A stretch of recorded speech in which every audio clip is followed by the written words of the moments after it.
तुम्हारा भी कोई ऐसा दोस्त तो जरूर होगा जो कि एग्जाम से पहले कम पढ़ के आता है बट फिर भी एग्जाम के अंदर मार्क्स बहुत बेहतरीन लेकर आता है। और तुम्हारा कोई ऐसा भी दोस्त होगा जो कि एग्जाम की रात को बैठकर बहुत कुछ पढ़ता है, सारी चीजें पढ़ने की कोशिश करता है बट फिर भी जब उसके रिजल्ट आते हैं तो बहुत कम होता है। तो आखिर इन दोनों स्टूडेंट्स के अंदर फर्क क्या था? तो फर्क था आंसर राइटिंग स्किल्स का। इसमें हमने आधा नंबर काट दिया। इसका कारण क्या? देखो, हमारे अनुसार यहाँ कामा नहीं होना चाहिए। वो जो पहला स्टूडेंट है ना, उसको आंसर लिखने का सही तरीका आता है, जिसकी वजह से वो चाहे कम पढ़ के जाए, चाहे उसको आंसर कम आए, बट वो आंसर इस प्रकार से लिखेगा कि उसके मार्क्स बहुत अच्छे आएंगे। कहाँ से काटोगे? जब बिल्कुल सही है तो आपको इसमें पूरे नंबर देने पड़ेंगे, 15 में 15। जबकि वो जो दूसरा स्टूडेंट है उसको आंसर लिखने का सही तरीका नहीं आता, जिसकी वजह से चाहे वो कितना ही पढ़ ले बट उसके मार्क्स कभी भी अच्छे नहीं आ सकते। अगर आपने ये आंसर राइटिंग के हैक्स जान लिए ना, तो आपके एग्जाम के अंदर 10 से 15 नंबर तो बहुत इजीली इंक्रीज हो जाएंगे। वो फॉर्मेट देखना चाहता है। तुम क्या दिखाना चाहते हो? ज्ञान। अरे वो देख रहा है फॉर्मेट, तुम दिखाओ ज्ञान। तो हाय एवरीवन, मेरा नाम है प्रशांत। पता है आपको, इस वीडियो को बनाने से पहले मैंने लाखों स्टूडेंट से बात करी है और बहुत सारे टीचर से भी बात करी है। ये वो टीचर्स हैं जो कि स्कूल के अंदर, बोर्ड एग्जाम्स के अंदर तुम्हारी कॉपीज को चेक करते हैं। और उन्होंने मुझे एक ऐसा सीक्रेट बताया ना, जिसको सुनकर आप सब शॉक होने वाले हो। उन्होंने मुझे ये बताया कि एक बच्चा आंसर क्या लिखकर आ रहा है उससे उतना फर्क नहीं पड़ता, बट फर्क इस बात से पड़ता है कि वो अपने आंसर को किस प्रकार से लिखकर आता है। अगर वो अपने आंसर के लिखने समय कुछ ऐसे स्टेप्स को फॉलो करता है ना, तो आराम से उसके मार्क्स इंक्रीज हो सकते हैं। और उन्होंने ये भी बताया कुछ नॉर्मल गलतियां हैं जो कि स्टूडेंट्स करते हैं, जिनकी वजह से उनका आंसर सही होता है बट फिर भी टीचर उनके थोड़े बहुत मार्क्स कट कर लेते हैं। मैंने उनसे वो सारी प्रॉब्लम, सारी गलतियां पूछी और वो सारी गलतियां मैं आज तुम्हें बताने भी वाला हूं, जिसके अंदर सबसे बड़ी गलती है बैड राइटिंग। बहुत सारे टीचर्स ने बोला कि जो बैड राइटिंग है ना, एक बहुत बड़ी मिस्टेक है और इसकी वजह से भी नंबर कट सकते हैं। दूसरी चीज है स्लो स्पीड। बहुत सारे स्टूडेंट्स हैं जिनकी स्पीड जो है वो बहुत स्लो है, जिसकी वजह से क्या होता है ना, उनका पेपर ही छूट जाता है। और ये तो आपके साथ भी हो गया होगा। अभी मैं आपको एक एक्टिविटी करने को देता हूं। आप क्या करो, आप ना कमेंट सेक्शन में जाओ और अपना नाम एक बार टाइप करो। एक बार टाइप करना फटाफट से। आपने एक बार टाइप करके देखा होगा तो आपको पता चला होगा कि आपने मात्र 1-2 सेकंड के अंदर अपना पूरा नाम टाइप कर दिया। अब यही काम करो, एक नोटबुक लेकर आओ, उस नोटबुक पे एक बार अपना नाम लिखो पेन से। जो आप लिखोगे तो आपको 5 से 6 सेकंड लग जाएंगे। यानी हम टाइप तो फास्ट कर सकते हैं, बट हम जब आंसर लिखते हैं, अपना नाम कॉपी पे लिख रहे हैं, तो हमें उसमें बहुत टाइम लग रहा है। तो आखिर हम स्पीड को इंक्रीज कैसे करें? जैसे हमारी टाइपिंग स्पीड है उतनी कैसे इंक्रीज करें, वो भी तुम्हें आज मैं बता दूंगा। उसके अलावा कट्स इन दी आंसर। बहुत सारे टीचर्स ने बोला कि वो जो स्टूडेंट्स हैं ना, जो कि आंसर में बार बार कट लगाते हैं, उससे टीचर बहुत ज्यादा इरिटेट होते हैं। उसके अलावा याद नहीं रहता।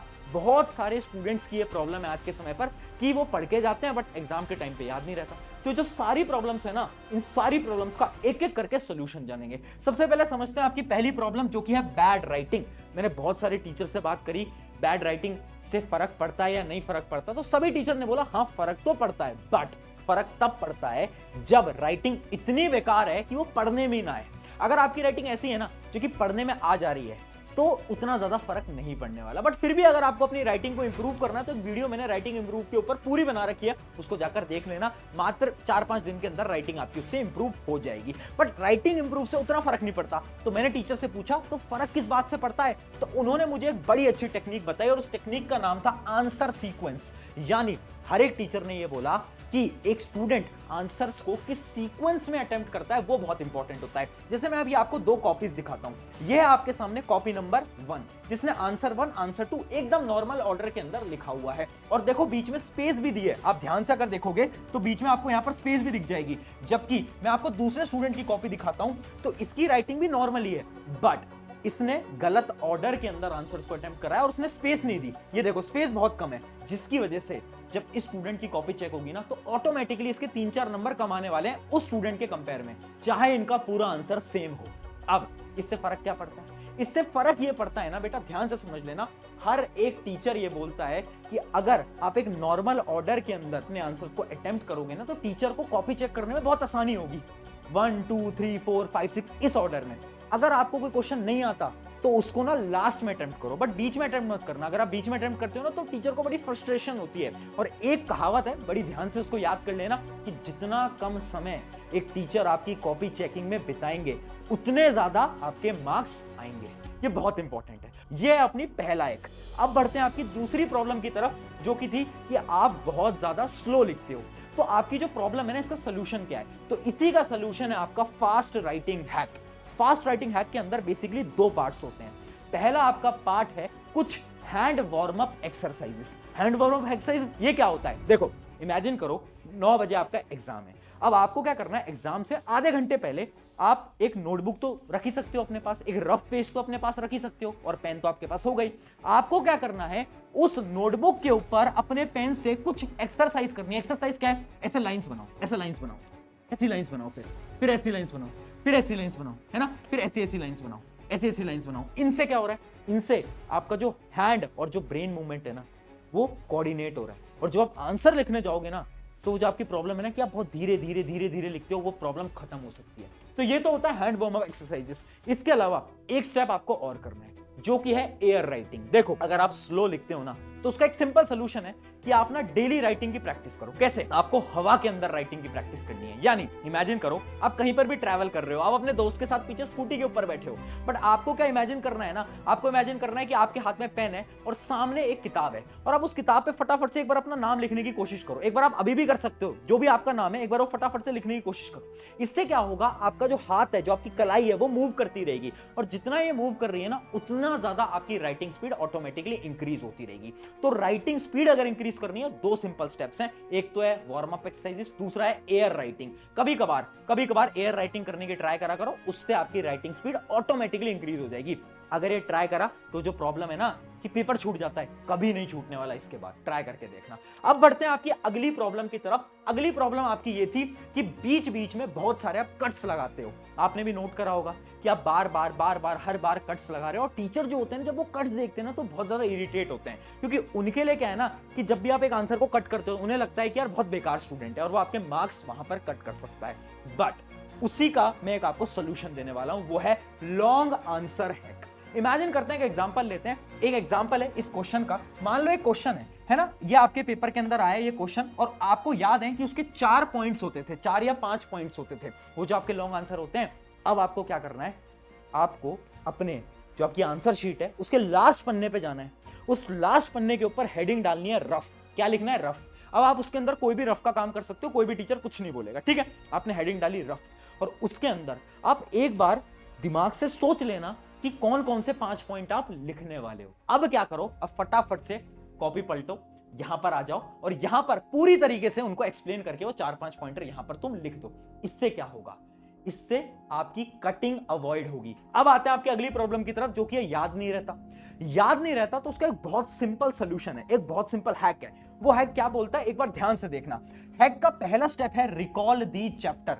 यानी आपको क्या करना है, सबसे पहले आपको कोई आंसर याद नहीं आ रहा, तो आप ये देखो कि वो किस चैप्टर का है।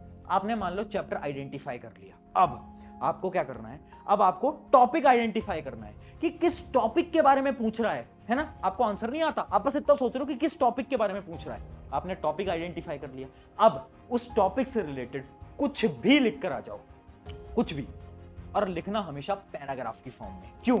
क्योंकि एक साइकोलॉजिकल हैक है, जब आप बहुत बड़े पैराग्राफ के अंदर आंसर लिख के आते हो ना, तो शायद हो सकता है कि आपके टीचर उस पूरे पैराग्राफ को नहीं पढ़े, वो ऊपर ऊपर से पढ़े, और शायद आपको उसके अंदर आधा 1-2 नंबर मिल भी जाए।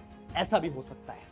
इस वजह से जब भी कोई क्वेश्चन ना आए तो उसको छोड़ना नहीं है एग्जाम के अंदर। हमें क्या करना है, हमें सोचना है कौन से चैप्टर का है, कौन से टॉपिक का है, और पैराग्राफ की फॉर्म के अंदर उस टॉपिक से रिलेटेड जो भी आता है वो जाकर हमें अटेम्प्ट कर देना। ये बहुत ज्यादा इंपॉर्टेंट स्ट्रैटेजी होने वाली है हर एक स्टूडेंट के लिए।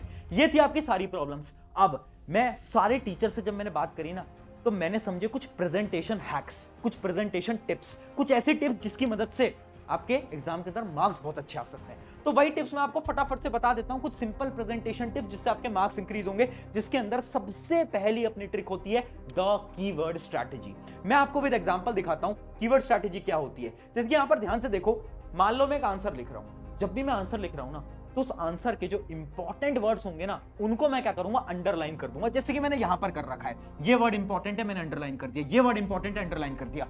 इससे क्या होगा, जब भी कोई एग्जामिनर आपकी कॉपी चेक करेगा, आपके टीचर आपकी कॉपी चेक करेंगे, तो उनका सारा फोकस जाएगा अंडरलाइन वाले वर्ड्स पे। है ना, और ये अंडरलाइन पेंसिल से करनी है। अंडरलाइन वाले वर्ड्स पे उनका फोकस जाएगा, वो देखेंगे अच्छा बच्चे ने सही लिखा है, ठीक है बच्चे ने सही लिखा है, इसने भी सही लिखा है, ठीक है, और वो सिर्फ अंडरलाइन वाले वर्ड्स को पढ़ेंगे, उन्हें लगेगा आंसर सही है, आगे बढ़ जाएंगे।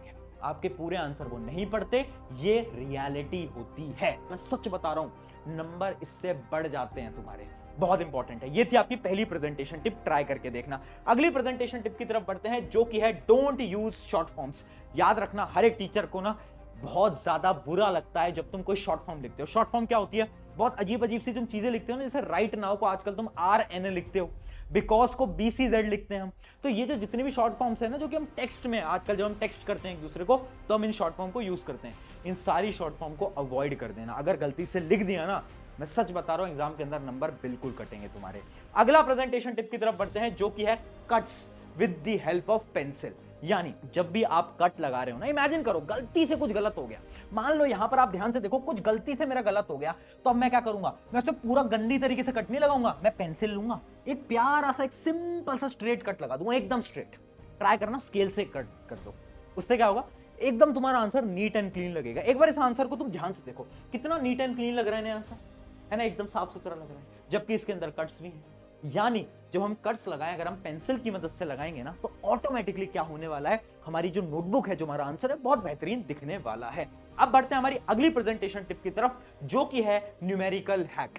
देखो, तुम मैथ्स जैसे सब्जेक्ट को तो अटेम्प्ट करते ही होगे, फिजिक्स जैसे सब्जेक्ट को अटेम्प्ट करते ही होगे, तो उसके अंदर एक स्ट्रैटेजी बता रहा हूं मैं। जो भी तुम्हारा आंसर है ना, उसको बॉक्स के अंदर बंद कर देना और यूनिट्स लिखना मत भूलना। एक एग्जांपल के साथ समझाता हूं। ये दो नोटबुक है, इनके अंदर देखो डिफरेंस क्या है। ये एक स्टूडेंट की नोटबुक है, इसने क्या करा, फाइनली बस आंसर लिख के यहां पर छोड़ दिया है। तो अब जब टीचर आएगा ना कॉपी चेक करने, तो पूरी की पूरी कैलकुलेशन चेक करेगा। बट हमने क्या करा, हम थे स्मार्ट स्टूडेंट, हमने क्या करा, फाइनल आंसर्स को यहां पर देखो बॉक्स के अंदर ऐसे बंद कर दिया। अब इससे क्या होगा, अब जो टीचर है ना, वो पूरी कैलकुलेशन चेक नहीं करेंगे, वो देखेंगे अच्छा इसका पूरा आंसर सही है, अच्छा ये आंसर भी सही है, ठीक है, मतलब ये तो पढ़ने वाला बच्चा है, आगे बढ़ जाओ। ये टेक्निक न्यूमेरिकल के अंदर हमेशा से बॉक्स के अंदर करोगे ना, छोटी छोटी टेक्निक से बहुत ज्यादा हेल्पफुल हो सकती है। अब बढ़ते हैं हमारी फाइनल टेक्निक की तरफ, फाइनल प्रेजेंटेशन टिप की तरफ, जो कि है डिफरेंस वाले क्वेश्चंस।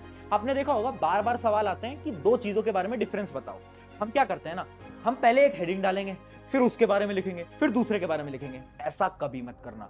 डिफरेंस वाले क्वेश्चन अटेम्प्ट करने का एक सिंपल स्ट्रैटेजी है, जैसे कि तुम देख सकते हो। तुम्हें क्या करना है, एक बॉक्स बनाना है, एक तरफ एक लिखना है, दूसरी तरफ दूसरी चीज लिखनी है, और उनकी ऐसे डेफिनेशंस वगैरह, इनके सारे डिफरेंसेस पॉइंट वाइज लिखने हैं। कभी भी डिफरेंस पैराग्राफ में मत लिखना, नंबर कट सकते हैं। हमेशा ट्राई करना, डिफरेंस लिख रहे हो तो ऐसे एक बॉक्स बनाओ, बीच में लाइन बनाओ, और यहां पर पॉइंटर के हिसाब से तुम डिफरेंसेस लिखकर आओ।